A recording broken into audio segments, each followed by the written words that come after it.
It's Wednesday, the 9th of March, 2022. And as the old saying goes, you cop more flack when you're over the target. Well, that could well apply to the United Australia Party with the lies, the dishonesty, and the misleading statements that are being made about us in the media. We must be right over the target. Here's just a few examples from recent days.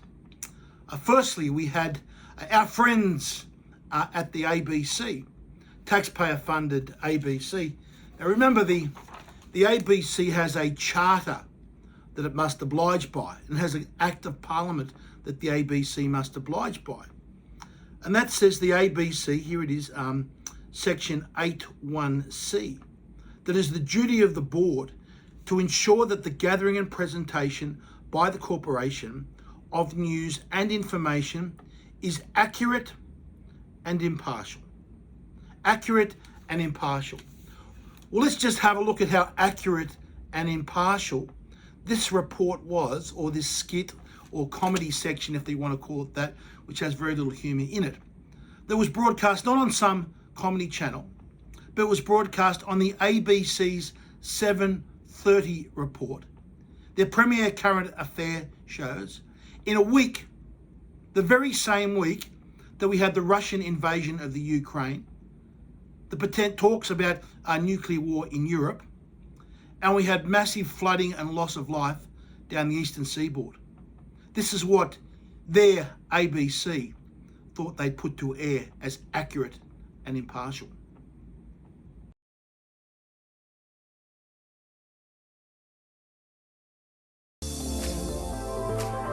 Australia's most deranged political experiment is back. The United Australia Party returns with an all-new cast in Pre-Selected at First Sight. Ever since I was a little girl, I wanted to be pre-selected.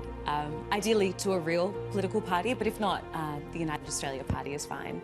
I just want someone to accept me for who I am, without doing any research into my background or any rallies I've attended or any Facebook groups I might be associated with and or the administrator of.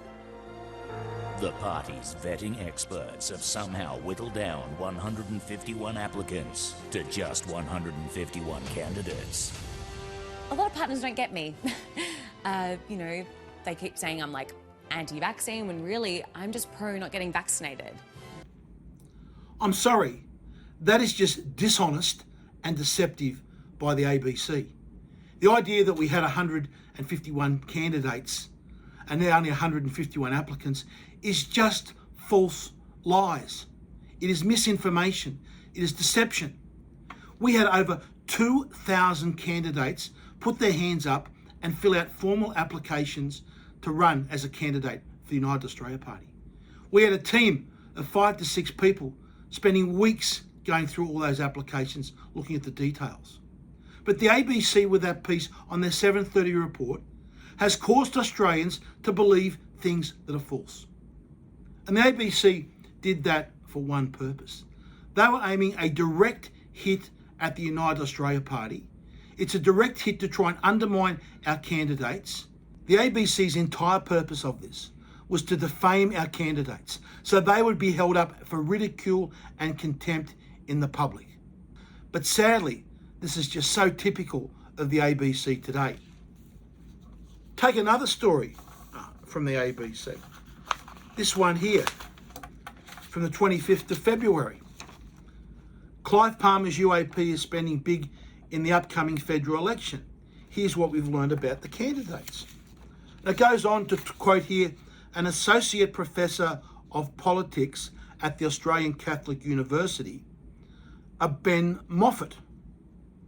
And he said, the views represented among some of Mr. Palmer's candidates raise concerns when combined with an eye-watering advertising budget. The financial backing here is the big problem. I'm sorry, that's bullshit. The major parties, through the donations that they get from big business, from big pharma, plus what they have organised directly to tap into the taxpayers' money, the public funding that they get from the taxpayer to run their advertising campaigns will be far greater than the advertising spend that the UAP has.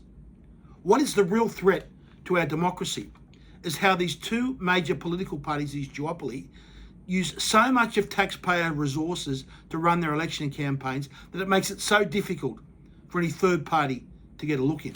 That's the problem.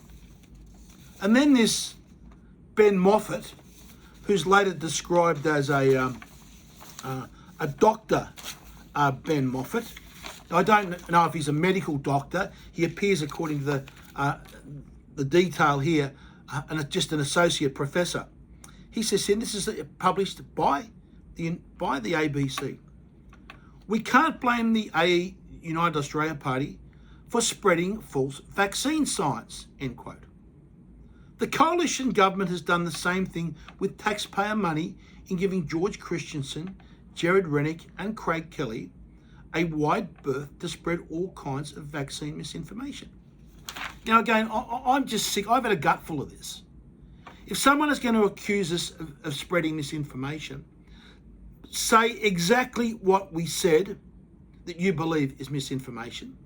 Say why it is misinformation and put the data behind it that backs up your views.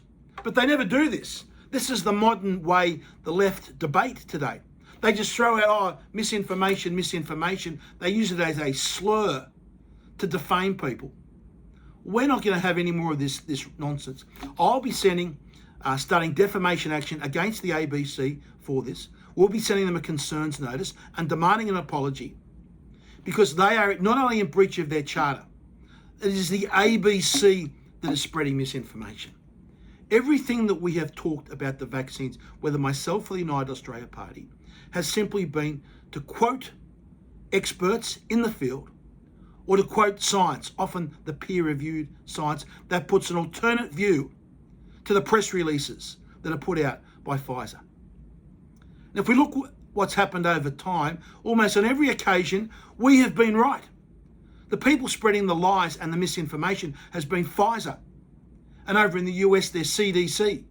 And the same here with the TGA. They have been the ones that have been spreading the lies and the misinformation, telling us the vaccine, safe and effective. We have put up alternate views. And all of those alternate views are now, with the passage of time, showing that we are right. But the ABC, in their deceptive and misleading ways, are refusing to even say this, refusing to even give us the opportunity to have a debate. So this Mr. Moffat, this Dr. Moffat, or this professor, associate professor of political science, whatever it is, I would love to have a debate with you, sir. Let me get a team of medical experts from around the world and let's debate what you say as misinformation. But you won't do it because you're a coward and you know that you are the one spreading lies and misinformation about the United Australia Party. Next up, we've got the lies that the Labor and Liberal Party have both been making, that Clive Palmer bought Adolf Hitler's car. Now, this is just complete and utter false. It is just a nonsense. Clive did not buy Adolf Hitler's car. He did not buy anything that remotely resembles Adolf Hitler's car. And it was just disgraceful conduct by the minister in this, Minister Karen Andrews. Look at how she has gone out and defamed Mr. Palmer. This is the quotes of the minister on this. She said, quote, "If an individual contravenes our sanctions regime, there'll be serious consequences under Australian law. The government absolutely condemns any glorification of Nazi history and neo-Nazi extremist activity in Australia. I understand why people may find this purchase by Clive Palmer offensive." It is just, the minister deserves to be sued for this. No wonder that Clive's decided to take action against her. Right? He never bought the car to start with. And even if he did buy the car, he's a car collector. This is not celebrating neo-Nazi extremist activity. This is the slur and the rubbish that we have to put up with in the United Australia Party. And we are not going to take it any longer. We are not going to allow these lies and misinformation to try and derail our campaign to restore freedom to our country and to bring both the Labor and Liberal Party to account. The next one, the great lie being spread online about the United Australia Party, as I somehow gave away wads of $100 worth of cash to some of the great people from the rally in Canberra. Captain Graham Hood, the former Qantas pilot, Cindy, the Indigenous Aboriginal actress, beautiful lady, truly a great spokesman and advocate for Indigenous causes, and John Larder, the paramedic that's been thrown out of his job because he's decided not to get injected. Well, there's a whole story online that I paid them off with a wad of $100 bills, and they had that circled on my desk here in Parliament House when they came into my office. Now, what these actually were fake $1 trillion notes that I'd printed up at last budget time, when I put a pallet together of fake $1 trillion notes to try and emphasise and make Australians aware how the Labor and Liberal parties have run up over $1 trillion worth of debt. Here they are here. These are the supposed wads of $100 notes that I was giving away to activists to try and support them. Again, fake news, misinformation and lies spread by those that want to hurt the United Australia Party, those with some agenda that want to just support the existing duopoly of the Labor and Liberal Party and support their mates in Big Pharma. And finally, for tonight anyway, on the subject of extraordinary false and misleading statements, we have this Mr. Bossie. Now, for those that don't know, Mr. Bossie is someone that turns up at the rallies, and generally I agree with him, but he turns up with these rallies wearing camouflage, military camouflage. Generally, I'd support what he says, but I do not agree when he turns up at these rallies and uses profanities, especially when there's a lot of young children at these rallies. I just don't think that type of language is appropriate, but I'll leave that to Mr. Bossie. But just have a listen to this extraordinary false attack upon myself, the United Australia Party. These are just complete and utter untruths. Mr. Bossie actually says, and you won't believe, that I actually voted for legislation that, quote, authorises the black ninjas to smash little old ladies into the deck. This bloke's lost the plot. This is just a complete falsehood. But look, let's listen to what he says, and then we'll deconstruct it with the truth and the evidence, and show that this man is telling untruths for whatever reason I don't know. And then we had the farce of Craig Kelly, the man who's been in Parliament for over a decade, voted for some of this most egregious legislation, including authorising the black ninjas who smashed little old ladies into the deck. This is the Defence Enhancement Bill 2020. He voted for it to allow foreign military and police to come in and to beat up on Australians and do it with immunity. How cool is that? Thanks, Craig, and the UAP, you absolute champions of Australia. You want to vote for Craig Kelly, the man that voted to have these coppers, these outsiders, these non-English speaking thugs beating up on Australians. If that's the sort of people you want in Parliament, then good luck to you. Now, firstly, just to expose the gross falsehoods and slanderous statements in that statement by Mr. Bossie. The legislation I understand he's referring to is the Defence Legislation Amendment, Enhancement of Defence Force Response to Emergencies Bill 2020. Now, anyone that believes that legislation authorises black ninjas to smash little old ladies into the deck, read the legislation for yourself. Read the explanatory memorandum, read the Bill's Digest, listen to the Minister's second reading speech, read the Law Council's report on this, and you will see that what Mr. Bossie is saying is completely untrue and false.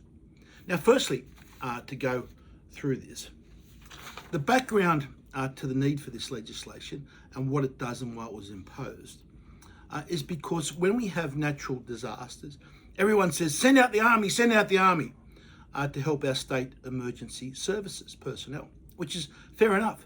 It seems ridiculous to me if we've got resources of army personnel that can help in disaster relief, that they should be hiding in their barracks when they're desperately needed by Australians. But you have to have a legal structure that can be done, because emergency services is run by the states, the army is run federally. So after the 2020 bushfires that we had, there was a Royal Commission that was held into it to see what mistakes could be learnt.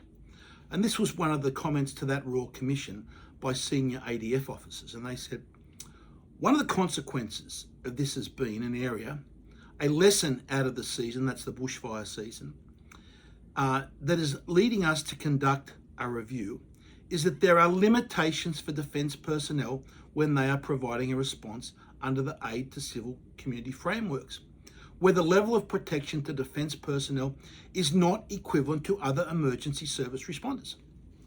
So before this law was in place, the situation was that someone in the SES, if they were undertaking work in response of an emergency, they had a legal immunity, but with a proviso, a very important proviso that Mr. Bossie just seems to forget about, that it's only when they're acting in good faith.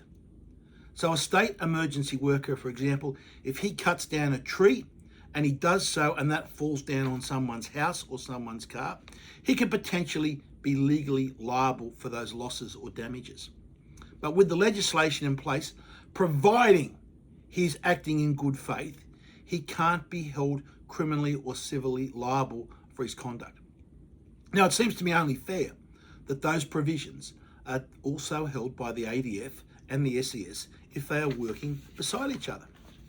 So one of the recommendations that came out of the Royal Commission was recommendation 7.3. This is the Royal Commission to Natural Disasters.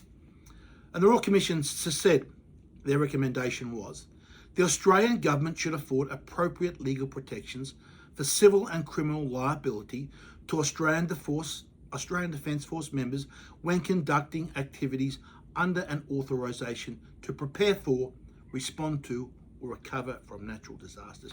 And that is exactly what this bill does. It doesn't make any changes to allowing foreign troops or foreign to come into the country. It doesn't change that whatsoever. What it does, it puts the level of troops, whether they're Australians or they're Papua New Guineans or they're allies from Canada or New Zealand, working side by side with each other to put them on the same legal level playing field as SES personnel. And let's just go through what the exact wording of the legislation so people can see how Mr. Bossie is misleading them and telling untruths. Now, this is the legislation here. You see the Act, again, the Defence Force Legislation Amendment, Enhancement of Defence Force Response to Emergencies Bill 2020. Now, the relevant sector is 123AA, immunity in relation to certain assistance. It says a protected person is not subject to any liability, whether civil or criminal, in respect of anything the protected person does. Now, that's Australian Defence Force personnel or someone assisting Australian Defence personnel. Okay. Anything the protected person does or admits to do in good faith in the performance of the purported performance of the protected person's duty. So you can see that there's a clear restriction on this. Immunity is only given where you act in good faith. Black ninjas bashing up little old ladies, Mr. Bossie, is not acting in good faith. And by failing to tell people on your blog that good faith provision in there, you have misled them and you have deceived them. And you have led them to believe something that is false. Now, there's further provisos in this Act, okay? They only get immunity if they're acting in good faith if, the duties are in respect of the provision of assistance by or on behalf of the ADF or the department. So whatever they are doing has to be instructed firstly by the Australian Defence Force or the Defence Department. It's not just people can rock up into the country and bash little old ladies. I'm just lost for words that someone could even suggest such. The further provisions are that it has to be a service to a Commonwealth or state or territory or members of the community. And importantly, this one there, 2B. Importantly, the section there is 2B. The assistance is provided to prepare for a natural disaster or other emergencies that is imminent or to respond to one that is occurring, to recover from one that occurred recently, and another proviso, and the assistance is provided at the direction of the minister. So is Mr. Bossie suggesting that the minister would direct black ninjas to come into the country to beat up little old ladies? Look, it's just an absurdity. You know, I cannot understand these people. We, the United Australia Party, are trying to fight for freedom. We're the only party putting up alternate proposals and alternate legislations, and we are being attacked by all sides. From the ABC, from the Labor Party and the Liberal Party and Mr. Bossie. It just shows to me that we are over the target, because that's when you get the most flack. And we're going to continue, I'll continue to call these people out when they spread misinformation. And I will show through the evidence and the data about how they are lying to Australians.